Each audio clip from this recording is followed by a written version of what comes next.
안녕하세요. 화상관제의 홍인필 변호사입니다. 이번 시간에는 최근 이제 코로나 사태 종료 이후 저희들이 이제 관제인 세미나를 중단을 했는데 제가 이제 메모해 놓은 거를 한번 보여드리겠습니다. 세미나 주제 논의 정보 수집, 뭐가 좀 새롭게 대두되는 쟁점은 없는지, 뭐 개인 파산이 뭐 뻔한 사건일 수도 있지만 조금씩 뭔가 새로운 쟁점이 드러나고 있습니다. 그래서 이런 걸 잘 메모해 놨다가 추후에 관제인들끼리 아니면 뭐 신청 대리인들도 아니면 일반 채무자들도 잘 알아두면 좋을 정보를 한번 소개해 보겠습니다. 파산 면책 미아가 발생할 수 있습니다. 이것도 제가 이제 최근에 로톡 상담하면서 이제 발생한 사실을 좀 메모하는 건데요. 준결제권자로 경매 신청권이 없는 임차인의 임차주택을 관제인이 매각하지 않고 환가 포기 시 발생한 참상까지는 아니지만 일단 좀 과장을 했습니다. 과연 관제인과 판사는 이러한 결과를 예견이나 했을까요? 무슨 얘기냐면 채무자가 자기 소유의 집을 예를 들어서 2억짜리 집을 타인에게 임대를 한 겁니다. 임차인이 보증금 2억을 갖고 들어갔는데 그럼 당연히 이제 거기서 임대차 확정일자 다 있습니다. 대항력도 있고요. 주민등록도 인도했고 점유도 하고 있습니다. 근데 임차보증금이 2억인데 매각을 하려고 했더니 매각 금액이 그 즈음입니다. 1억 9천에서 2억 변이 안 돼요. 전세금도 더 이상 올라가지 않았죠. 그런 상황에서 이제 관제인이 매각 실익이 없으니까 환가를 포기했습니다. 근데 그러니까 이제 임차 보증금을 못 받은 채로 임차인은 이사를 가버렸어요. 물론 이제 임대차 등기 명령을 했어요. 그 와중에 거기에 채무자가 다시 들어가서 살고 있습니다. 그랬을 때 지금 과연 그거를 경매 신청을 할 수 있을 것인가? 이런 그 임차인의 채무는 면책이 됐죠. 파산 채권자 목록에 들어가서 면책은 됐지만 그 경매 과정에서는 누군가 경매를 넣었을 때 해당 목적물에서 우선 변제권을 받을 수 있거든요. 만약에 그게 2억에 낙찰됐다. 2억을 받으면 되고 1억 9천에 낙찰됐다. 1억 9천을 받고 1,000만 원은 낙찰자한테 이제 대항력을 행사할 수 있죠. 그러니까 지금 그거를 이미 이미 파산은 끝났습니다. 그럼 파산 관제인은 매각할 권한이 없죠. 파산 절차는 이제 끝났습니다. 채무자도 면책을 받았어요. 과연 그 임차인을 어떻게 보호해 줄 것인가? 임차인은 이제 나가고 그 주택은 임차보증금은 한국주택금융공사가 한국주택도시보증공사인가 거기서 인수를 했습니다. 그랬을 때 그 양수금인데 임대인을 상대로 소송을 해서 승소 판결을 판사는 내줘야지 강제징계를 할 수 있겠죠. 이런 거를 사실 예상을 못했습니다. 저도 지금 그런 비슷한 사건을 하고 있는, 이게 특히 갭 투자에서 이런 게 나오죠. 그래서 제가 지금 진행하고 있는 사건은 영등포에 오피스텔이 있습니다. 근데 임차보증금이 1억 9천인가 2억인데 안 나가요. 살 사람이 없습니다. 임차인이 한 200에서 300 얹어서 살라 그래요. 그거라도 팔면은 300 정도가 파산 관제인 통장에 들어오니까 채권자들한테 그걸 나눠주면 되는데 그때 지금 아주 되게 어렵습니다. 그러니까 오피스텔 같은데 그런 사태가 많이 일어납니다. 이런 경우에 이제 결국은 관제인이 형식적 경매를 했었어야 되는데 형식적 경매를 하면 또 돈이 들죠. 한 300, 400 들기 때문에 관제인이 환가 실익이 없어서 포기한 것도 나름대로 정당합니다. 근데 뭔가 분쟁을 완전히 끝나지 않은 채로 파산이 종료가 됐기 때문에 이제 문제가 발생하는 겁니다. 이런 사안이 많을 것으로 예상됩니다. 이거에 대해서도 한번 의논을 해보고 어떻게 처리하는 것이 가장 좋을 것인지, 그 이후에 후속 절차에서 소송 시 법원은 어떤 판결을 내려야 되는지, 이런 게 이제 향후에 문제가 될 수 있습니다. 이거는 이제껏 한 번도 발생을 예상을 하지 않은 새로운 현상입니다. 이런 거는 지금 같은 임대차 보증금이 더 이상 상승하지 않고 임대차 보증금이 매매가하고 거의 근접했을 때 이런 문제점이 드러나는 거죠. 부동산이 꾸준히 오른다 그러면 누군가 사겠죠.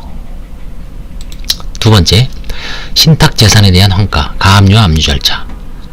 관제인 정윤종 변호사가 뭔가 일을 내고 있습니다. 이건 이제 정 변호사님이, 저하고 같이 하는 정 변호사님이 신탁재산에 대해서 이제 소유권 이전 등의 청구권을 가압류하고 압류 및 전부명령 혹은 추심명령, 신탁 원부상의 우선수익자, 공동수익자, 1순위 우선수익자, 이 어떤 배당을 어떻게 하는 것인지 이걸 지금 실제 하고 있습니다. 그래서 나중에 신탁재산에 대한 환가에 대해서도 뭐 어떤 분이 저한테 물어보는데, 그 부분은 이제 좋은 정보는, 잠깐만요.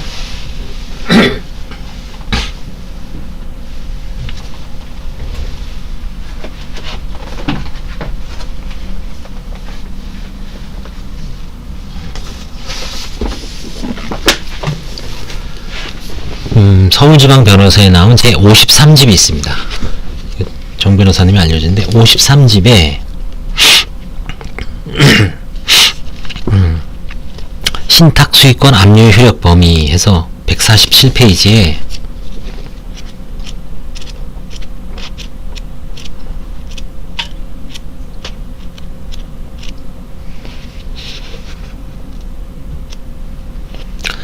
오상민 변호사님이 대법원 판례 2018-237-329 판결에 대한 평석을 중심으로 논문을 쓰신 게 있습니다. 신탁 수익권 압류 효력 범위. 그래서 이걸 나중에 혹시 참조하시면 돼요. 그래서 저 논문하고 그 다음에 이제 정 변호사님이 나중에 이제 이 부분을 이제 한번 리서치 해갖고 이런 비슷한 사건을 갖고 계신 분은 도움을 받을 수가 있습니다. 일단 지금은 이제 정보를 좀 수집하는 중이고요. 그래서 이 정도만 해도 좀 상당히 도움이 될 겁니다. 자, 그 다음에 이제 채권자가 사행의 취소 청구를 피보전 권리로 가처분 후 채무자에 대한 파산 선고가 있었고요. 수익자 및 전득자에게 전전 매도된 경우의 가처분 취소 방안. 전득자가 협조를 해주지 않을 때 전득자의 협조가 불가능 시 방안입니다. 정 변호사님은 사정 변경을 원인으로 관제인이 가처분 취소를 인용받은 수원법원 판례가 있고요. 저는 서울중앙지방법원 이제 신청 단독에 신청을 했습니다만 엄격한 물리 해석으로 채무자의 관제인에 불과하기 때문에 신청권이 없다. 그 목적물의 관제인이면 몰라도 지금 현 소유자의 관제인이 아니죠. 그냥 전전 소유자의 관제인에 불과하기 때문에 사정 변경을 원인으로 취소할 수 없다. 그래서 이제 저도 이거 지금 어떻게 했냐면은 전전 수익자, 전득자의 어떤 동의를 수임을 받아서 가처분을 취소하고 있습니다. 그래서 지금 그게 지금 시간이 늦어지고 있지만 궁극적으로는 그렇게 하는 방법이 있는데 사정 변경을 하는 거가 좀 상당히 어렵다는 문턱에 부딪힌 사건입니다. 그 다음에 이제 상속재산 파산. 한정승인 채무자의 부동산 취득세, 유통세의 본질상 부담은 상속인의 고유채무로 상속비용, 상속재산에서 우선 변제를 안 해줍니다. 재단채권이 아닙니다. 대법원 판례 2005-9491 이 판례에 대해서는 제가 나중에 또 나옵니다.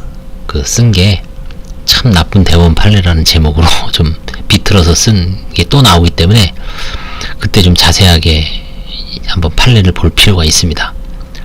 부동산 상속형 한정승인 사건은 이게 이제 등록세 취득세가 몇십만 원이면 큰 상관이 없는데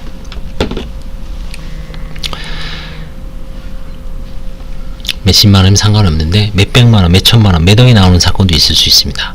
그런 경우에는 한정승인 채무자는 상속재산에서 다 변제해 주겠지라는 취지로 한정승인 하는 거죠. 근데 자기 재산에서 자기 돈으로 내라. 그렇죠? 이래 청천벽력이죠. 아무튼 그 근거는 대법원 판례가 있습니다. 2005-9491 유명한 판례입니다. 참 나쁜 대법원 판례라고 제가 명명을 했지만 나중에 한번 원문도 찾아보시기 바랍니다. 그 다음에 상속재산에서 장래 비용의 합리적 범위가 문제가 됩니다.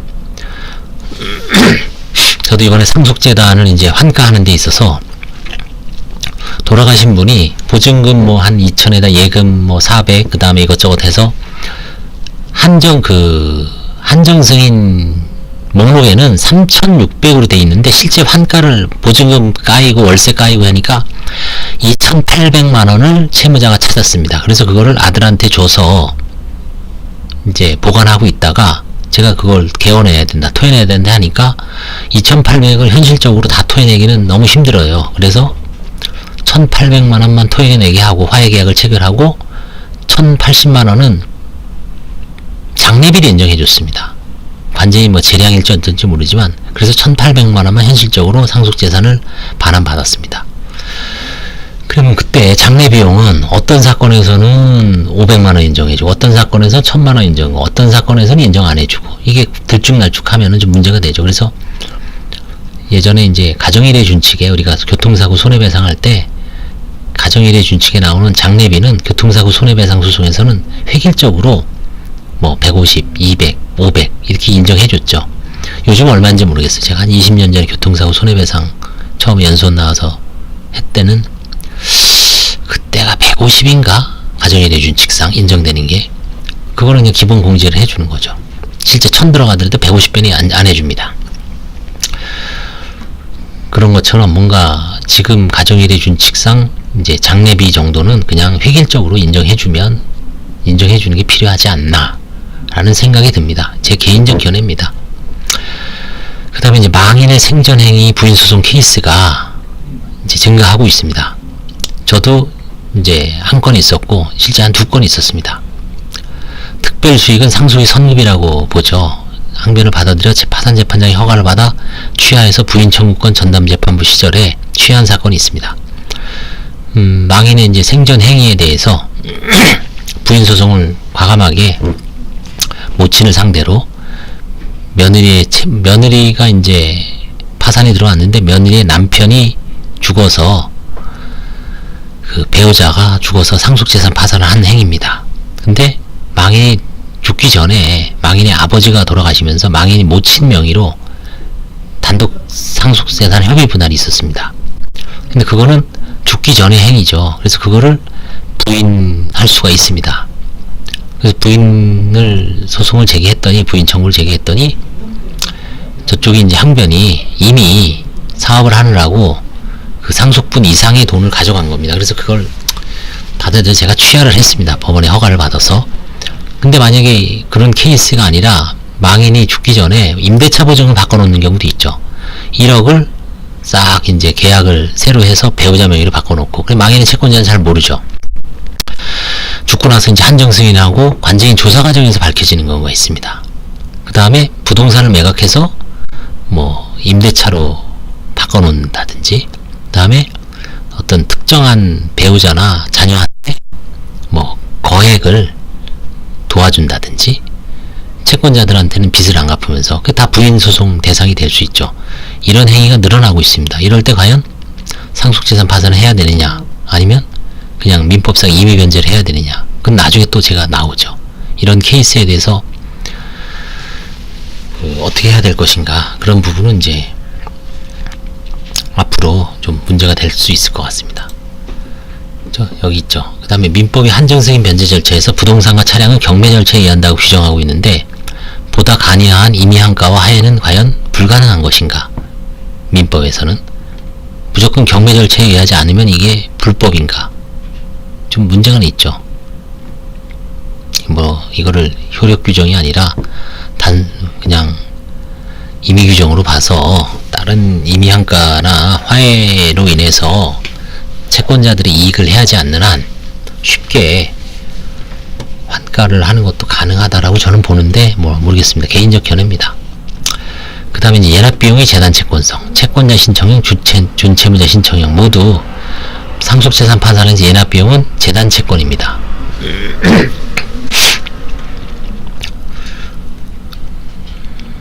이런 거는 이제 관가를 했는데, 저도 이제 그 재단 채권으로 변제를 해야 될 것 같습니다.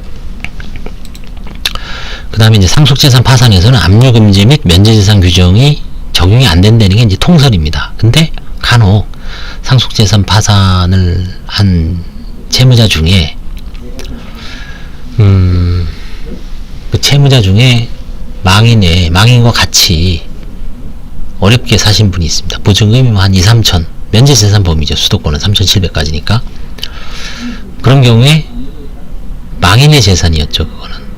그런 경우에는 망인 압류 금지가, 망인의 생전 채권자들은 압류를 금지하죠.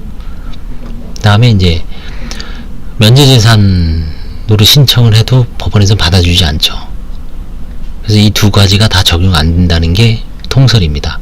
하지만 압류금지는 적용돼야 되고 면제재산은 적용되지 않는다는 절충설도 있고요.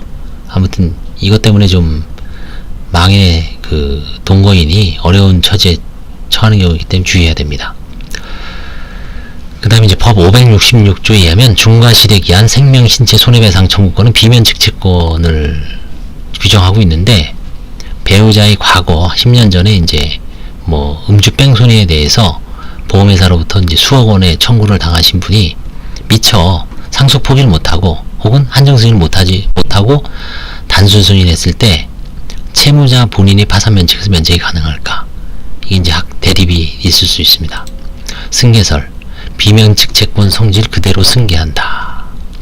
근데 이제 제한설은 이게 일신 전속적 권리이기 때문에 법문의 채무자의 불법 행위를 명시하고 있고, 본인의 행위에 대한 책임의 확대를 제한하는 것이 채무자회생법의 취지, 일종의 책임을 제한하고 갱생을 위해서, 이런 경우에 봤을 때 제한을 하는 게 타당하다라는 제한설이 있을 수 있고, 아니다, 상속 포기와 한정 승인으로 승계를 차단할 수 있었는데, 책임을 면할 수 있었는데 그렇게 하지 않았기 때문에 비면책 채권 성질 그대로 승계하기 때문에 채무자가 면책을 받을 수 없다. 아마 제한설이 맞지 않을까 싶습니다. 그래서 파산 관련 실무에서 부딪히는 이런 문제에 대해서 제가 이제 늘 이거 다시 아마 반복을 할 겁니다. 아이디어 차원에서 아마 계속 글을 쓰기 때문에, 메모 위주로 쓰기 때문에 향후 좀 이런 게 상속재산 파산이나 향후 파산 세미나에서 문제가 된다는 것을 좀 염두에 두시고 한번 잘 생각을 해보시기 바랍니다. 감사합니다.